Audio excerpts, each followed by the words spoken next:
Señor presidente, ahora sí nos encontramos en condiciones de dar inicio a la audiencia. Muchas gracias, señor secretario. Buenos días a todas las personas conectadas. Se reanuda la audiencia de debate en la causa 2833 del registro del Tribunal Oral Federal número 2.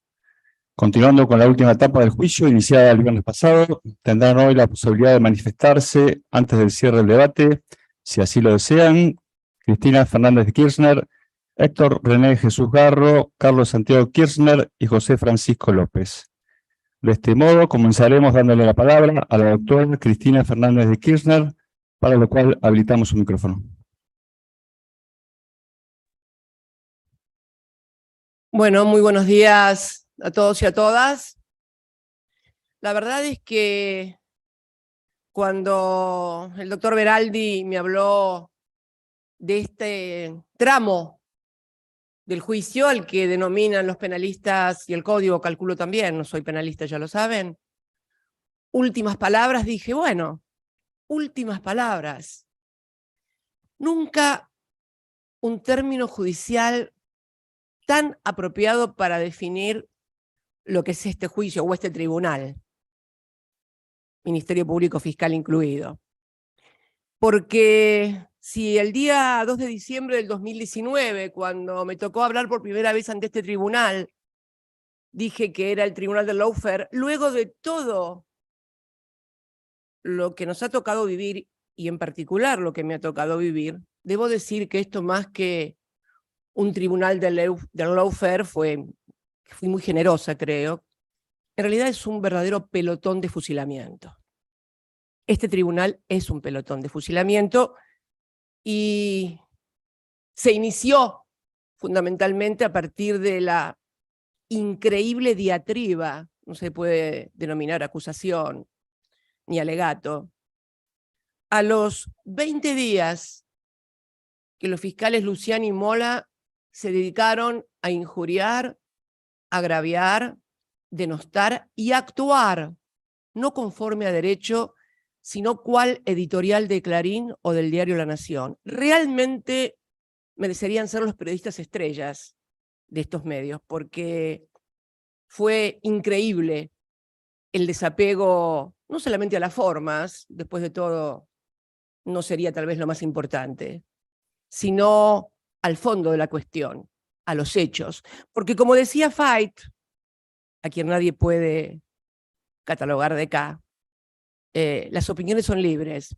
pero los hechos son sagrados. Y durante 20 días inventaron hechos, ocultaron otros hechos, tergiversaron, mintieron y finalmente, un 1 de septiembre, luego de que aquel 22 de agosto, porque además es increíble, ¿no?, las licencias que se toma la historia, pero el alegato del fiscal Luciani termina un 22 de agosto, 50 años después de algún otro fusilamiento realmente más trágico y tremendo que tuvo la historia. Y ese 22 termina el alegato y comienza a agolparse gente que finalmente, el 1 de septiembre, una persona acompañado por una mujer, un hombre acompañado por una mujer, dispara o intenta disparar, mejor dicho, intentó matarme, disparó. Lo que pasa es que el tiro no salió. El tiro no salió. La mujer que lo acompañaba, que también está presa, Brenda Uliarte, creo que lo seguía en Facebook o en Twitter al fiscal Luciani. Curiosa coincidencia. Ustedes dirán, señores jueces, señores fiscales, qué exagerada, pelotón de fusilamiento. Bueno, miren, soy la única que lo interpreta así. 12 días después de ese 1 de septiembre, Clarín, en su edición del lunes 12 de septiembre, nos regala esta tapa: la bala que no salió y el fallo que sí saldrá. Miren, si no hay una identificación con un fusilamiento y esta causa.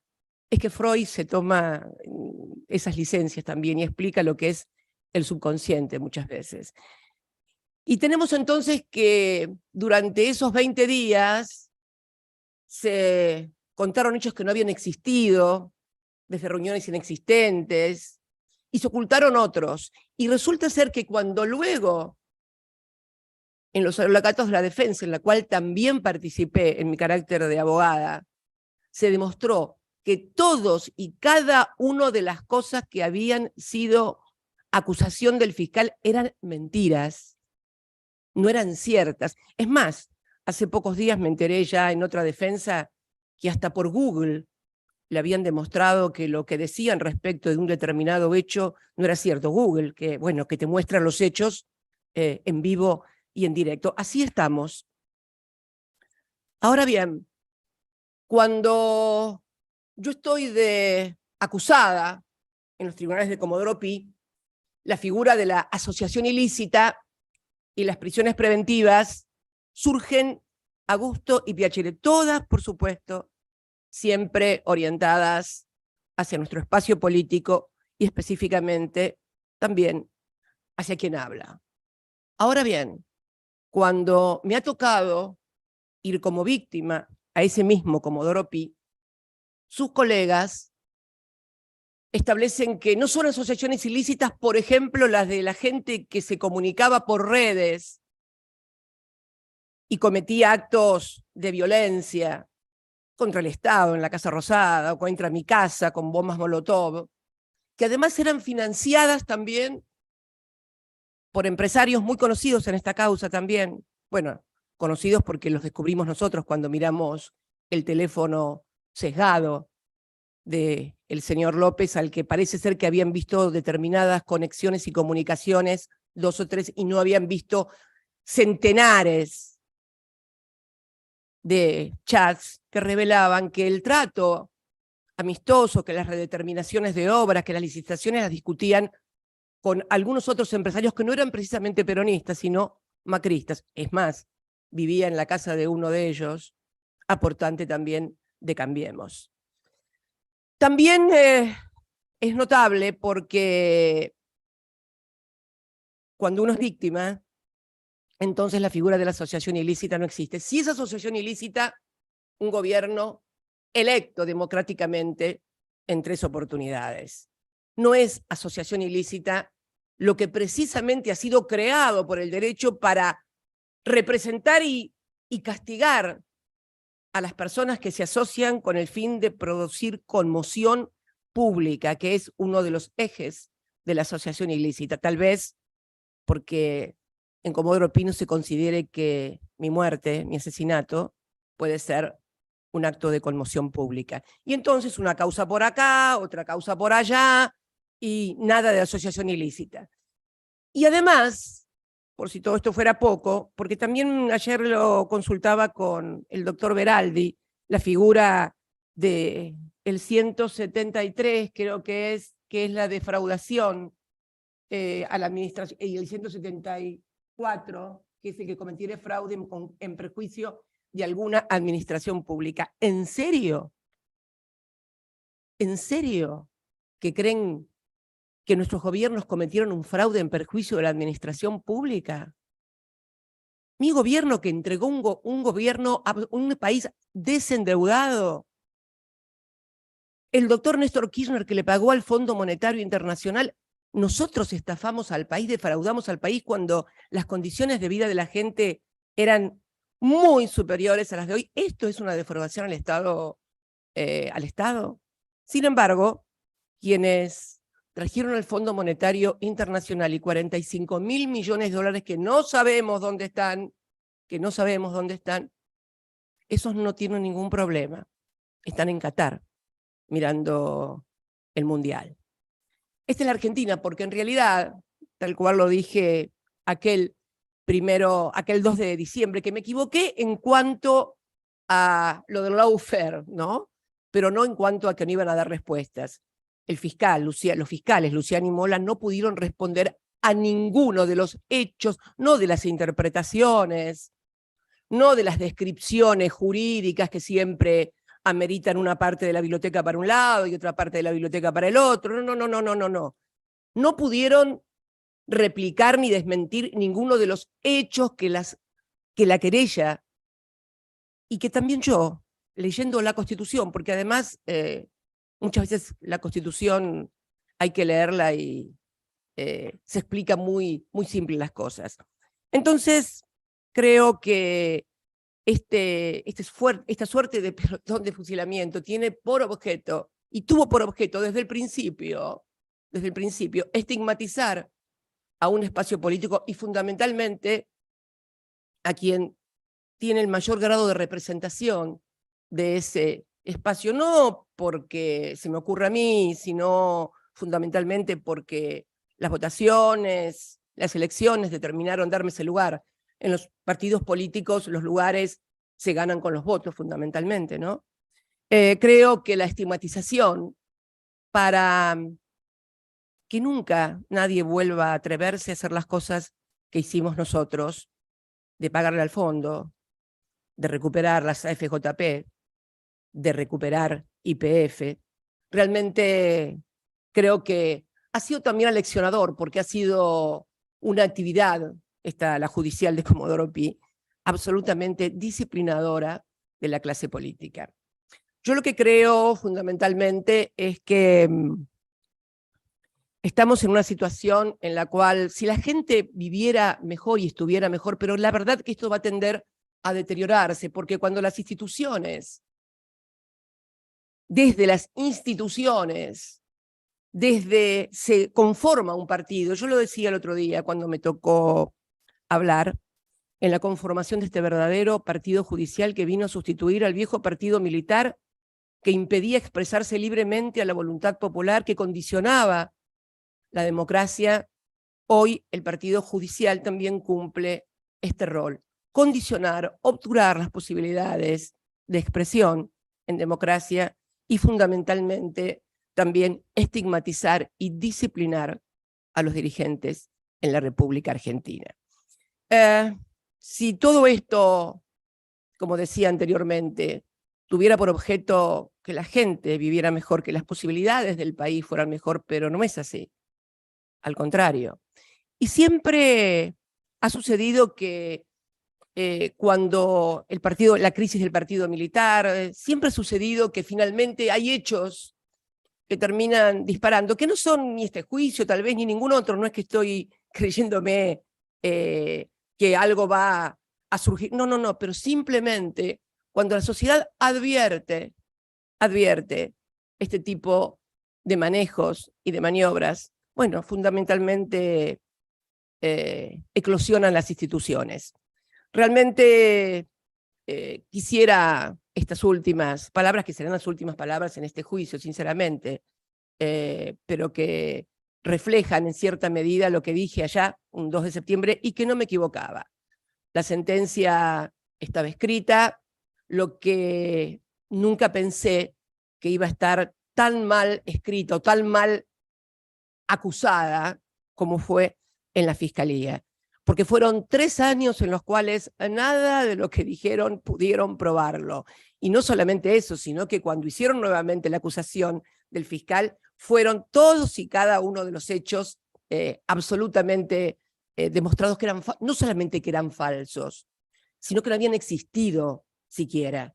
En ese sentido, y no quiero abundar más en el tema jurídico, porque son, como dicen ustedes, últimas palabras, he redactado las 20 mentiras de la causa. Este es el aporte que desde mi espacio político hacemos a esta causa, que va a ser estudiada. No tengo ninguna duda que esta causa va a ser estudiada en el futuro como un ejemplo absoluto de cómo funcionaban las instituciones en la República Argentina en este periodo tan nefasto en que los juzgados han dejado de ser juzgados para convertirse en partidos políticos de un sector, claramente, porque debo decir que, por ejemplo, cuando intentaron matarme en la puerta de mi casa, fue en la puerta de mi casa, y fue la misma casa en Juncal, Uruguay, de la que yo salí junto a Néstor para ir a Olivos. Y cuando terminé porque él